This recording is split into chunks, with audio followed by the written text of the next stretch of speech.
Shalom, bonjour ma soeur Paulette. Bonjour Flore.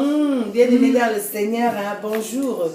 Aujourd'hui nous venons vers vous pour vous parler de la suite de la vidéo qui parlait du combat spirituel. Donc le combat spirituel, je vais faire un petit résumé de ce que j'avais dit la dernière fois.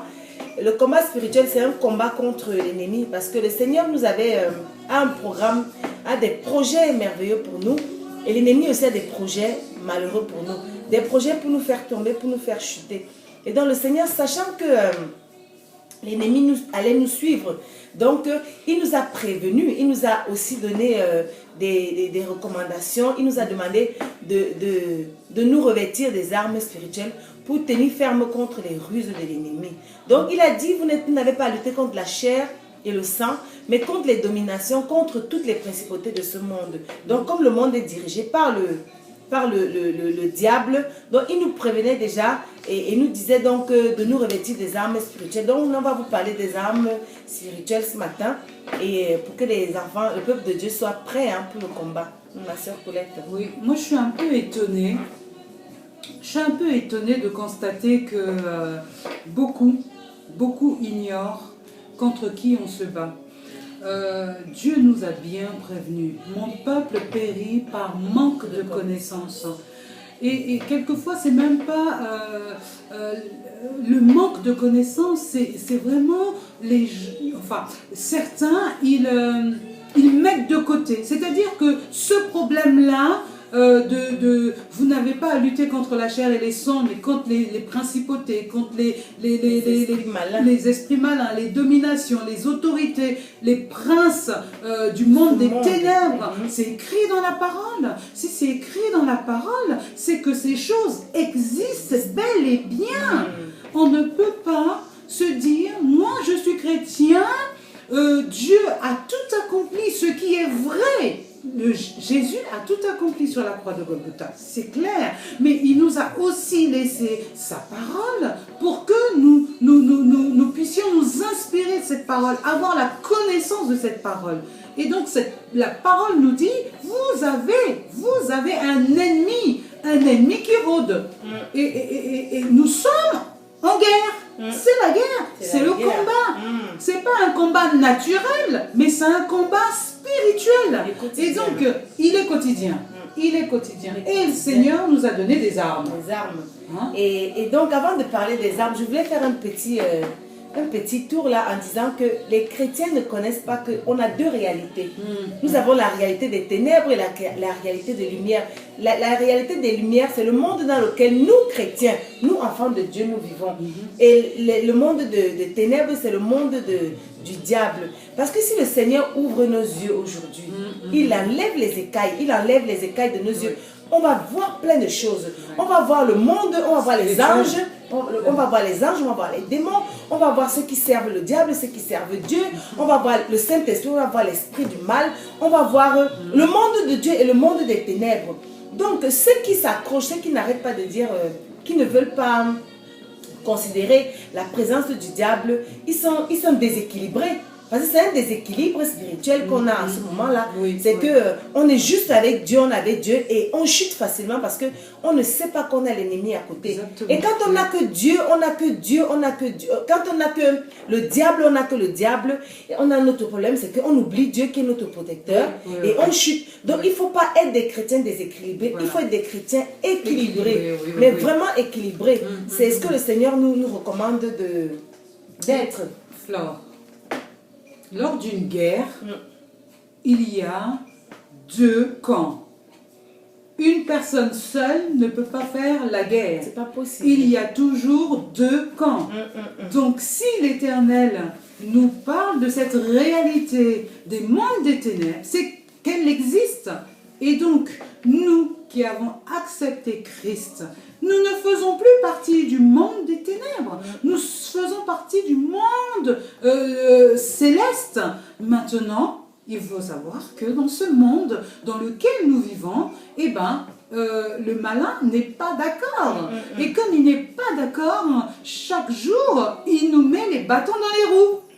Et donc, si on n'est pas au courant que le monde des ténèbres existe, on marche dans ce monde avec tous les soucis qui nous arrivent sans avoir de solution parce qu'on veut trouver des solutions humaine, naturelle, alors que c'est un combat spirituel. Il y a quelque chose qui ne va pas. On ne se bat pas avec les mêmes armes. Et les armes, il y a des armes. Aujourd'hui, je suis en guerre avec toi, Flore, je te gifle. Il faut bien que je rende. Voilà, il faut que tu me rendes, je vais me rendre par un gifle. Je ne vais pas rendre en souriant. Voilà. Donc je dois rendre par quelque chose. Il faut utiliser les armes appropriées au combat. Amen. Que nous menons. Si c'est un combat naturel, tu utilises les armes naturelles. Si c'est un combat spirituel, tu utilises les armes spirituelles que le Seigneur nous a données dans sa parole. Donc, et sachant que quand on va faire le combat spirituel, on ne peut pas aller de nos propres forces. Non. Pour aller au combat, on doit s'accrocher. Parce que le Seigneur a dit, fortifiez-vous en Jésus. Fortifiez-vous en Jésus. Il est le seul qui peut nous aider dans le combat spirituel. Donc, avant le combat, on se fortifie. Et donc, la dernière fois, on a parlé des armes. Je vous ai cité les armes spirituelles. Et donc, celle dont on va vous parler aujourd'hui, c'est la ceinture. Parce que le Seigneur a dit, revêtez-vous des armes spirituelles afin de tenir ferme contre les ruses du diable. Donc, en sachant que, avant d'être dans le combat, on doit être sûr qu'on a une communion avec Dieu. On doit être sûr qu'on est sanctifié. On doit être sûr qu'on a Jésus avec nous. Il est avec nous, il n'est pas contre nous. Donc pour que le Seigneur ne soit pas contre nous, il faut qu'on soit avec lui. Donc c'est d'abord ça la première étape. La première étape du combat, c'est la sanctification, c'est la purification, c'est la communion avec Christ. Et là on peut se lever et là on parle du premier combat qui est la ceinture de vérité. Donc le Seigneur a demandé de mettre à nos reins la ceinture de vérité, ma soeur Colette. Qu'est-ce que tu entends par ceinture de vérité, toi? La ceinture de la vérité, c'est vraiment l'être intérieur. L'être intérieur que l'on doit refléter. C'est vrai que la vérité, elle doit être en nous. La vérité, elle doit être en nous. Lorsque l'Esprit de Dieu habite en nous, il fait de telle sorte que tout ce qui n'est pas sanctifié, tout ce qui n'est pas vrai, c'est-à-dire le mensonge ne doit plus faire partie de nos vies. C'est clair et net que la vérité est une arme contre les ruses du malin. Si je vis dans le mensonge, je suis dans le camp de l'ennemi. C'est pas possible que je puisse déclarer avoir la ceinture, être dans la vérité, si toute ma vie, à chaque instant, j'ai des pensées de mensonge. Si ma bouche ne profère que du mensonge. Qu'est-ce que tu en penses? C'est vrai, parce que le diable est accusateur. Le diable, c'est l'accusateur. Donc son travail, lui, c'est d'aller maintenant vers le Père et dire, voilà, tu dis que tel c'est ton enfant et il ment. Donc s'il ment, ça veut dire qu'il est avec moi. Ça veut dire qu'il n'est pas du tout avec toi. Donc c'est ça, si nous voulons appartenir à Christ, c'est que nous considérons enfants de Dieu. Nous devons éviter le mensonge. Le mensonge doit être banni de nos vies, de nos bouches. Je ne dis pas qu'on ne va pas mentir, parce qu'il peut arriver des situations où on mente des fois, ça devient des accidents. Ça ne doit plus être un mode de vie. Le mensonge ne doit plus être une habitude. Ça ne doit plus être une façon d'être. Le mensonge chez nous doit être un accident. Un accident. Et le Seigneur, il comprend l'accident. Il peut accepter et tolérer l'accident. Mais je vais te raconter quelque chose, Flore. C'est vrai qu'on peut commencer. Quelquefois, il y a des situations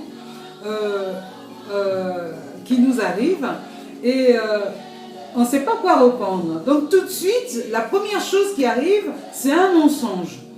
Et donc, quand on persévère dans le mensonge, un autre mensonge attire un autre mensonge. Et donc, mais c'est un cercle vicieux.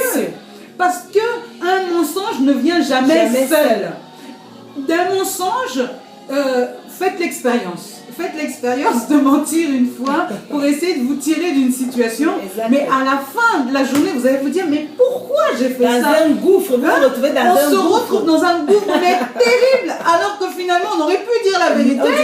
Et puis basta, c'est fait, j'ai dit la vérité, c'est comme ça, c'est comme ça. Mais quand on veut se tirer d'une situation qui est... on se dit, oh bah, cette situation, bon, bah, je vais vite dire ça, comme ça va... Comme une lettre à la poste, quoi. Mais non, on s'engouffre dans une aventure de mensonges, mais incroyable. Donc, vraiment, Dieu nous recommande de vraiment vivre dans la vérité. Hein. Et c'est vrai que quand on dit la vérité, franchement, on est mieux. On est mieux. On se sent léger, on se sent bien. On se sent bien, mais des fois, il y a des gens qui mentent parce que la situation dans laquelle ils sont ne permet pas qu'ils disent la vérité. Mais non, le Seigneur dit, malgré toute situation, même si la vérité va être dure, mais elle va être un remède. Elle va finir par régler le problème parce que la vérité, c'est une haute sagesse. La vérité, c'est la sagesse. Quand vous demandez la sagesse à Dieu, ça fait partie de ça. C'est-à-dire que vous demandez la sagesse à Dieu. Le Seigneur vous donne la sagesse. Donc, il vous enseigne à ne plus mentir. Évitons le mensonge dans nos vies, frères et sœurs. Évitons le mensonge. Pas de demi-mensonge, parce que dans la Bible, il y a des gens qui ont fait des demi-vérités. Comme la dame, la Samaritaine, là, à qui Jésus avait demandé... De ramener son mari. Elle a dit qu'elle n'en avait pas, effectivement, elle n'avait pas de mari, mais elle en avait un qui n'était pas son mari, mais elle n'était pas mariée. Donc elle a dit la vérité, mais elle n'a pas dit toute la vérité. Donc c'était un demi-mensonge. Même le demi-mensonge, c'était une demi-vérité. La demi-vérité, ça ne marche pas.